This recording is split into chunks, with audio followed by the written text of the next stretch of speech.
What's going on, guys? It's Danny from Slow Restoration, and we are tired of not being able to use the Bronco because it doesn't run. The Bronco II, if you don't know this, it's a trail rig, mud truck, whatever you want to call it. Definitely not road worthy. It's an airbag suspension in the back, 4-link.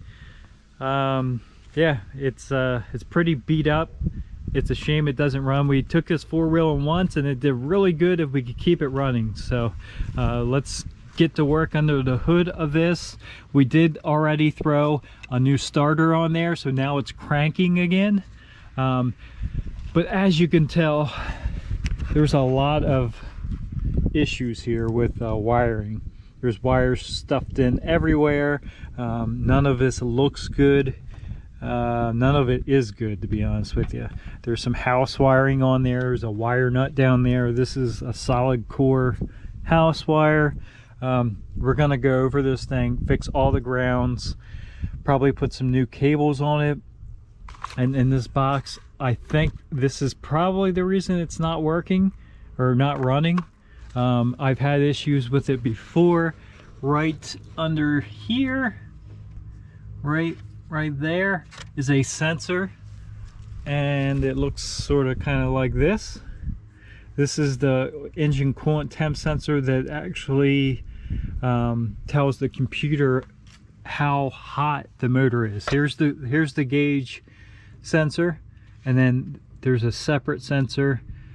These things were very overcomplicated, in my opinion, for the year.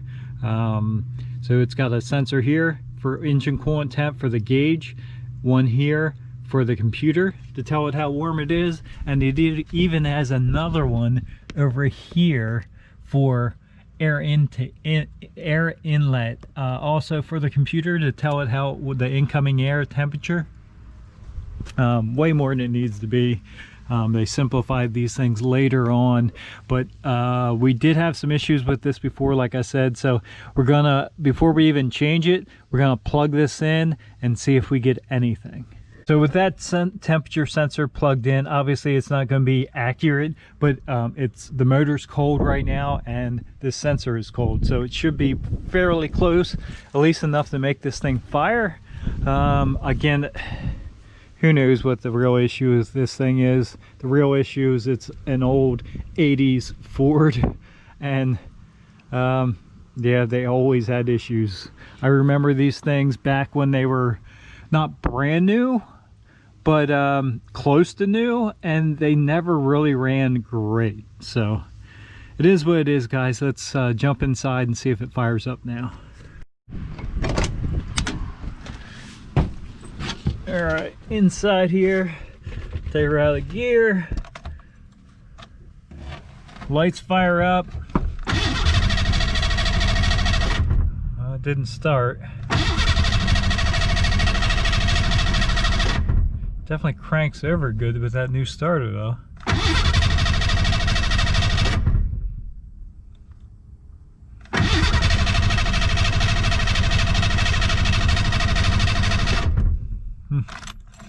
Well, that sensor might still be an issue, but since it's been sitting so long, there might be other issues.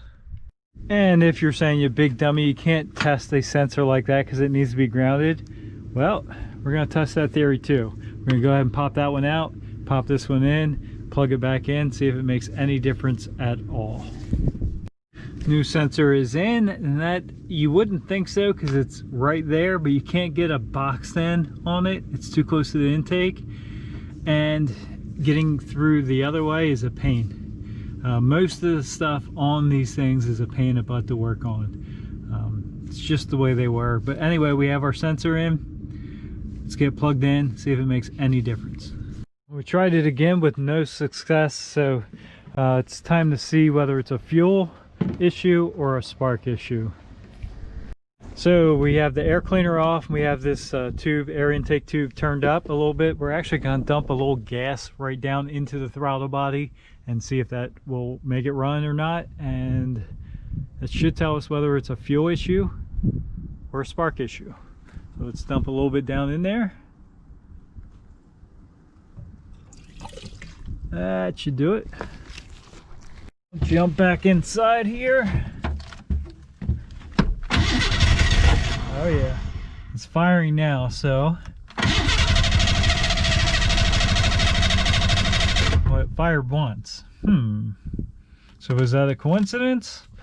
Or was it actually a fuel issue?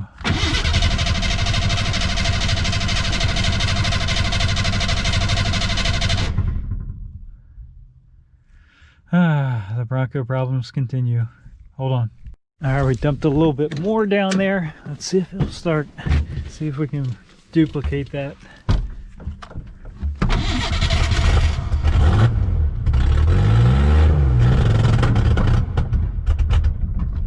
Alright, so it sounds like we have a fuel issue again. Huh. Interesting. Alright, so an update here. I've been working on this, and we were able to replicate that by dumping a little gas down the intake tube. Fired up, as you saw. So we could hear the fuel pump running. I assumed we have fuel pressure. I just depressed this Schrader valve, and there's nothing but air in the fuel rail. It's not going to run off air. So somehow we've lost the connection from the fuel tank to the fuel pump. So we need to investigate a little bit here. We do have that access panel in the back because everything's so rusty back there. We made an access panel to get to the fuel pump sending unit. This also has a fuel pump on the frame rail. So the one on the frame rail I can definitely hear running.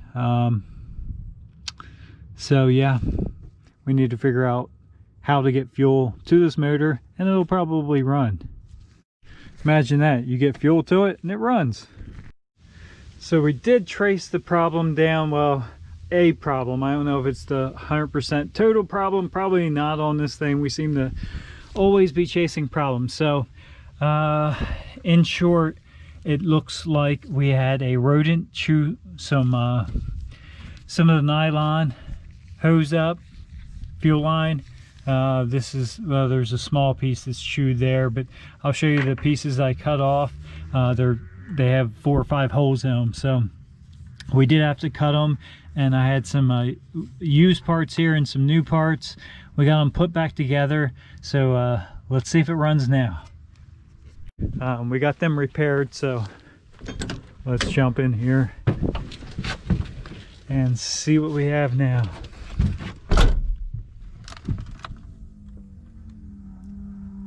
It changed tune. The fuel pump I can hear running, and it changed tune.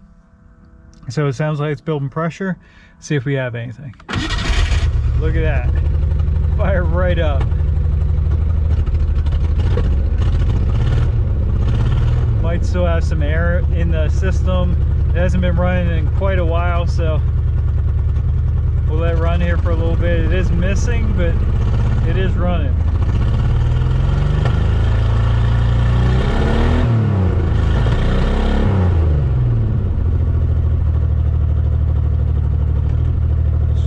Here for a minute. We'll jump out, make sure we don't have any major leaks anywhere.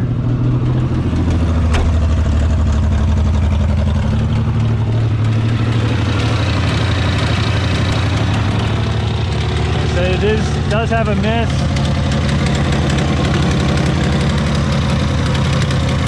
But like I said, it's also been sitting for quite a while now.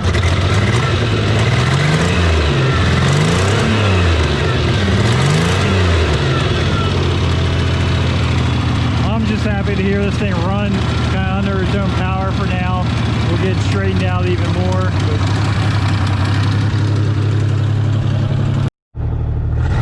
It's actually running better already. Like I said, this thing's only going to run so good. It's a 2.9 liter Ford. Obviously, it's been sitting for a while, so we have an airbag that leaked down. We have a low tire. But it is running, so let's get it pulled around to the garage here, and we'll get some air put in this thing, let it warm up nice and good, and see if we can get this thing to smooth out a little bit more. All right, we're over here in front of the garage. We can get some air, and this thing, honestly, this is the best this thing's ran in a long time, probably since I've had it. We did have it running pretty decent there for a while. but let's hope it stays this way. I'm really anxious to get this thing back four-wheeling. I really want to take it to Ralph's Creek, but I'm not going to take it if it's not going to run right, because that's pointless. But she's revving up. Shut it off here. Fires right back up. That's cool. I'm pretty excited about this now. Maybe we'll actually do a couple more things to this. Like I said, we're gonna let it run for a bit. We're gonna drive it around here for a little bit and make sure, but if we can keep it running in this condition, this thing's gonna be a tank off-road. We've had it run for a while now, and it actually, so far so good. It's actually sounding really good. We do have an issue here though.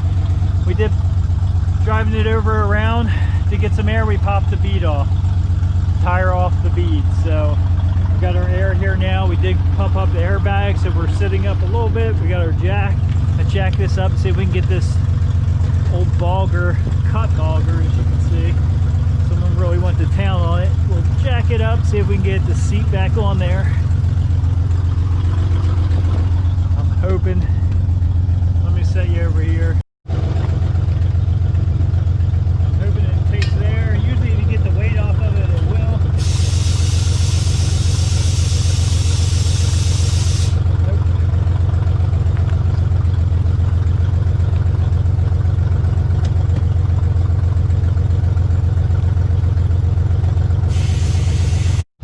We got that to be back up with a little bit of persuasion.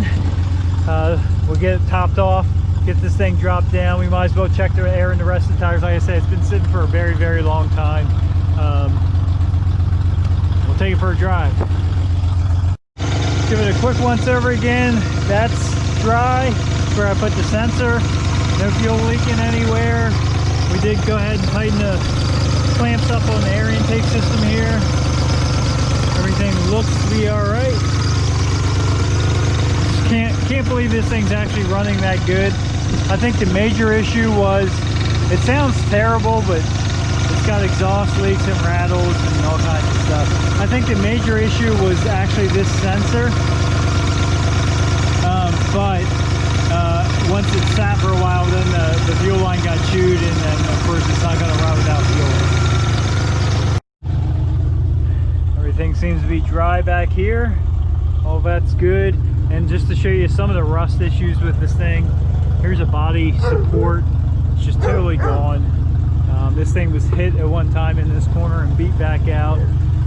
We'll close the hatch here, and we have external lasp here to hold that down. So it's definitely a sweet ride. Did get an engine light back on, but it still seems to be running okay, so we're going to take it for a little test drive on this back road here.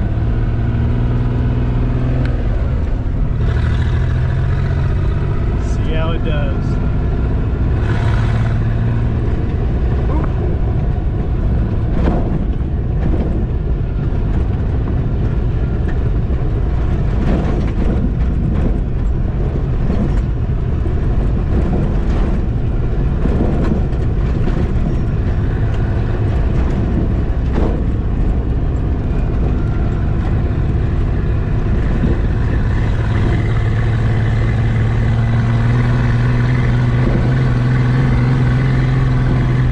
So here's one of those fuel lines, and as you can see, it's just all chewed up. I think you can see that. If you look inside, you can actually see light coming through.